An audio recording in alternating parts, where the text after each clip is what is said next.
Hey guys, welcome back to Electrical Car Repair Live. Our mission at the garage is to save you guys as much money as we can. That's why we make these absolutely free videos and we teach you how to fix your car for free. Let's go ahead and start on it now.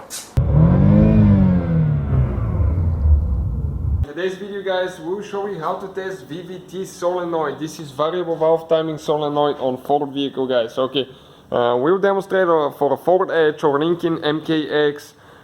This engine is used on Ford Flex as well. Okay, Ford Flex, Ford Edge, Lincoln MKX, MKZ. So if you guys have a VVT solenoid and you want to test it and see if it works, stay with us and we're going to show you how to do that. The procedure is not very complicated at all, so hopefully we can guys save you some money. We'll have more than 200 videos on this car, so please guys subscribe to the channel for more videos. And our goal here is to save you as much money as we can by teaching you how to fix your car for free. So what we'll be using now, this is the solenoid right here, and this solenoid, it has valves inside, that open and close when it's activated, and it let the oil go through different holes, and that way it's going to it's actually going to go through different holes and change the timing of your car. So how you do that, you connect alligator clips to both wires, 2 clips, 1 per wire.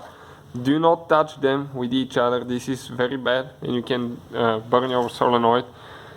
One wire is on positive, the other one on negative. And listen now, when I touch it to a 12-volt battery, what's going to happen now? Okay, listen for that audible click now. Okay, you can see how it opens and closes. So this is it, guys. Okay, this is definitely a working solenoid. 95% of the time you can test them that way.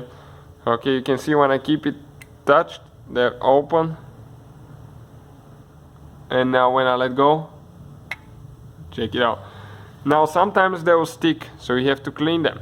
We have a video on our channel that will explain how to clean VVT solenoid, so please guys check it out, so we can hopefully save you a few $100, because those things could be expensive sometimes. So hopefully the video will be helpful, guys. Please subscribe. Hopefully guys the video was helpful and we were able to save you money. We guys have more than 19,000 free repair videos on our YouTube channels. Check them out. We have videos that can save you thousands of dollars in future repairs. Thank you for watching and see you guys next time.